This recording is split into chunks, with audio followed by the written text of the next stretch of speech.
Welcome back to Bash Bros in episode 38. I got the episode thing wrong last time. But this is right. This is 38 of Notorious Pro Wrestling, the TEW Let's Play, where we find out what exactly would happen if Conor McGregor started his own wrestling promotion. And it is the Wanted after the Fuck What They Think pay-per-view. In terms of world news, there's not much to talk about. In terms of our own company news, we actually made a signing, which will make a wee bit more sense in a second. I brought in Raven Creed, who is an Irish performer, to kind of be our jobber, our women's division heel jobber. Because in one of the storylines going forward this month, Debbie Kettle is getting a wee bit of a push. Nothing massive, but she will be starting to feud with Martina. But again, we'll get into that in a wee second. So yes, Raven Creed is our new women's division jobber. Probably going to change her picture. Think it's a bit too interesting for a jobber, but she will kind of be back into that, I don't know, gender bent Finn Balor, I guess, gimmick whenever she gets a bit of a push and graduates from her jobber status. I have mentioned storylines, so we will take a look at the storylines that will be happening over the next month or so. Starting from the bottom, Kenny Williams versus the GTA will wrap up this month. Actually, it will wrap up tonight. We had to delay the blow-off match for that due to Mark Andrews being double booked. But yeah, tonight we'll have our blow-off match between Kenny Williams and Mark Andrews, which will end that rivalry. Then we will be going for kind of 6 storylines going at any one time. That's just how I play the game. I like to kind of keep like an even number of storylines and keep track of it. And then I also kind of like to alternate the storylines, so I'll only do odds and evens on certain weeks. It's not a strict rule by any needs, but it helps me kind of, in my mind, helps me organize everything. Yes, so Aussie Open versus Jim Lycos. Aussie Open will be debuting in the near future and will be feuding with Lycos Jim. That won't happen right away. Lycos Jim will kind of buddy up the Aussie Open with them being good friends in real life. But slowly but surely, Lycos Jim's true colours will come out. Chris Hero versus Sonico. So Chris Hero is now obviously dethroned and is kind of moving on from his feud with Pentagon. The reason he is feuding with Sonico is because we're going to have a small narrative where kind of Sonico has to prove himself to Jake the Snake Roberts. You know, Jake never wanted Sonico in their group. Pentagon was the one that invited Sonico into their group. So a small narrative where Sonico's going to have to prove himself to Jake the Snake, with the final boss, I suppose, of that kind of being Chris Hero. Alpha Female versus Crazy Mary Dobson, that's continuing on this month. It kind of started at the pay-per-view last time you guys were with us, when Crazy Mary Dobson saved Kong from a post-match beatdown. And this will also introduce Liv Morgan, who I changed my mind on what I wanted her name to be. We can use Liv Morgan, but for the sake of the fact it's WWE, we need to change her name. It was going to be Margot Quinn, and then I thought, no, doesn't sound cool. And like, I kind of wanted, because Sarah Logan or Sarah Rowe in our game is back to her Crazy Mary Dobson, I thought I could maybe tie it in with the fact that like I was going with like the Harley Quinn stuff with the Margot and then the Quinn. So I've went with Mad Marley Quinn. So the Mad being the fact I wanted her to tie into Crazy Mary Dobson. The Marley being apparently her indie name if she was ever on the indies, but it's an alter ego in the game for her. And then Quinn, just because. I don't know, just because. I know people aren't going to like it. But I think it just suits her. Plus, when she's coming in, she's going to be kind of going for her like slightly crazy gimmick to tie in with Crazy Mary Dobson's unstable gimmick. But I think I have her down as like a punk rock princess sort of gimmick. But look, shut up. I know what you're thinking. Just shut up. My game. All right. And no one commented me a better name, so shut up. Grizzly Young Vets vs the Mighty O'Neill will continue this month. It will probably wrap up this month, and Grizzly Young Vets will then go on to feud with someone. I don't know yet, but they will go on to feud with someone. Yeah, I expect that to wrap up around week 3. I was going to have them have a pay-per-view match, but unfortunately Mikey Nichols is double booked with New Japan, because I did forecast this time. So that won't happen. So going to have them have their title match at... I will have them, sorry, tell a lie, week 2's Wanted, November week 2's Wanted, and then have a different tag match happening at the pay-per-view. Martina versus Viper, so this is not necessarily the feud. It's just... This storyline has several mini storylines happening in it, so it's just a wee bit all over the place. So let me see if I can get this straight. This match will have, or this storyline has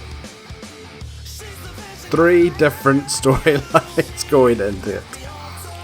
It will have Martina versus Debbie Kettle. It will have Zia Brookside versus Tennille Dashwood. And it will have Tessa Blanchard versus Viper. All these are going to mingle in amongst each other until I get a bit more space to kind of give it their own storylines. General storyline threads are Debbie Kettle is disgusted, who's the woke queen gimmick, is disgusted about Martina and how she's dragging down feminism. Blah blah blah blah blah. You know. If you know, you know. Super exciting. Tennille Dashwood is something we've had going for a while. It is going to lead to... Tennille will partner up with Debbie Kettle for a little while as her new mentee, and then Zia will come back and feud with those two, and then have a blow-off match with Tennille, and then Viper is going to feud against Tessa. Tessa is going to be the next big bad for Viper, as she's now got with her new momentum of joining Dynasty. So there's all in all about 6 or 7 people in this storyline, so it's going to be a complete fuckfest. But there's like 3 or 4 legitimate contenders to be the next NPW Women's Champion. So there you go.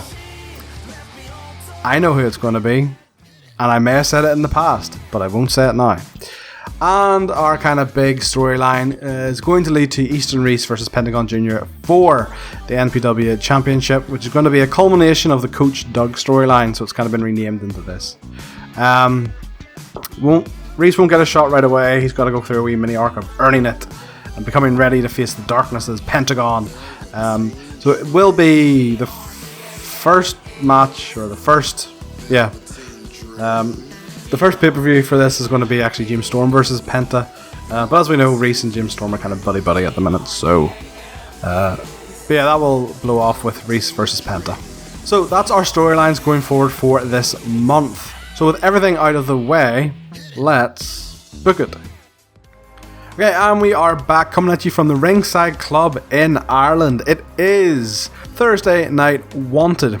So on the card tonight in the pre-show, we have Chris Hero versus Nathan Cruz to give Chris a wee bit of momentum after his loss to Pentagon. And on the main card, we have Kenny Williams versus Mark Andrews in the blow-off match for the Kenny Williams versus GTA feud.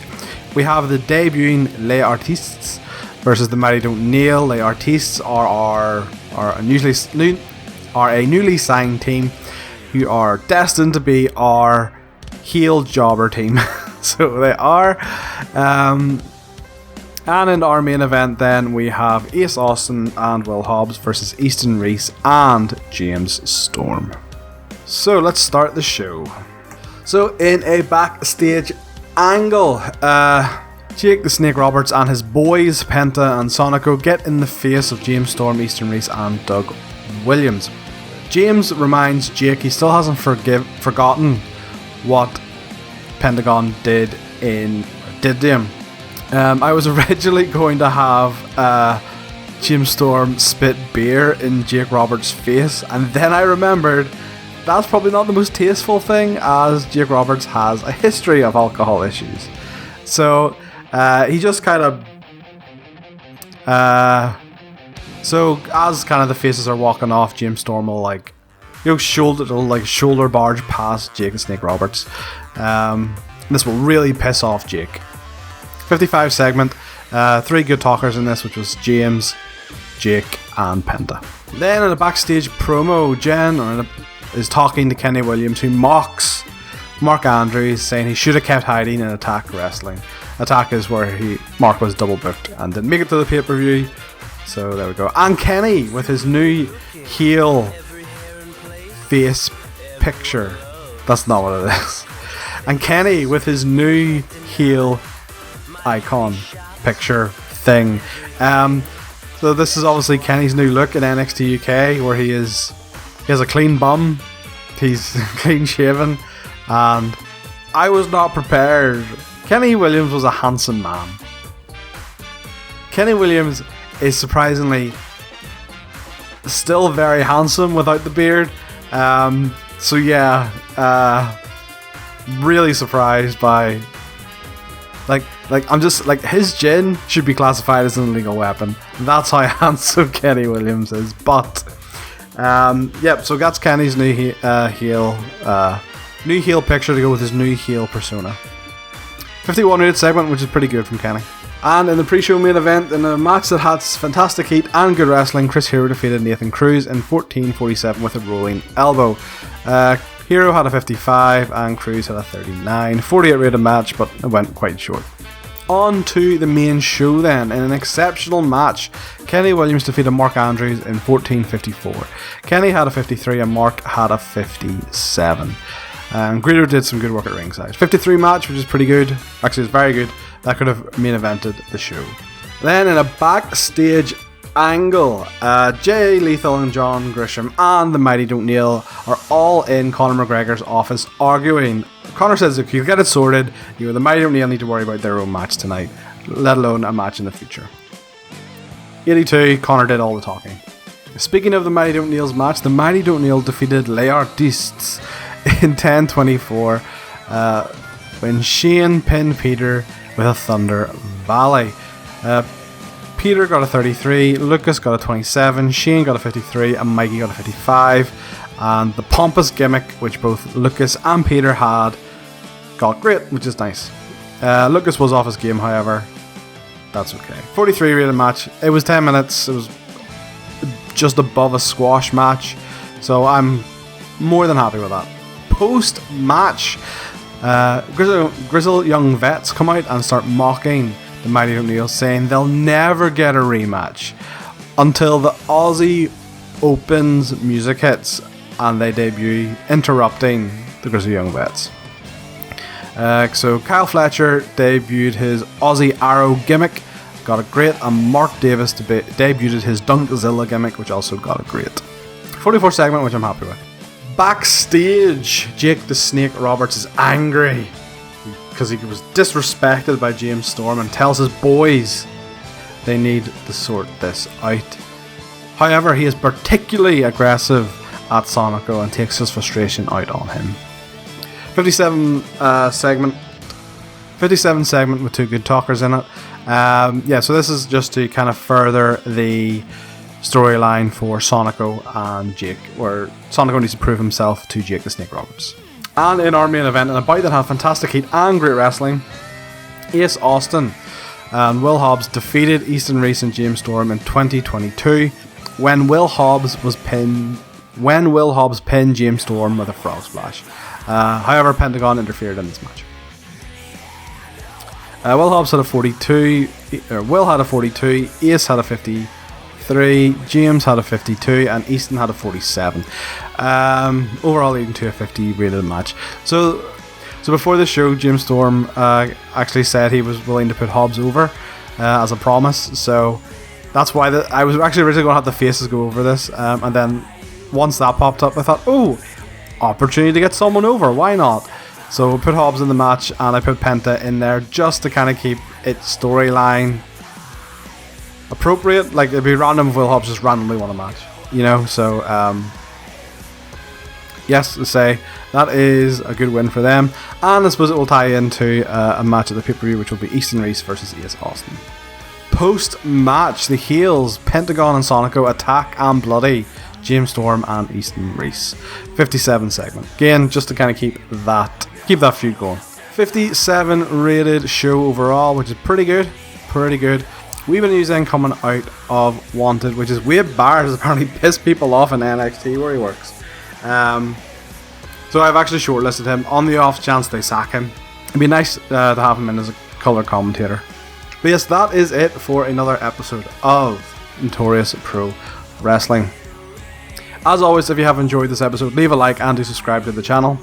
And if you have any ideas for feuds, for tag teams, for storylines, leave them in the comments below and I will try and book them for you.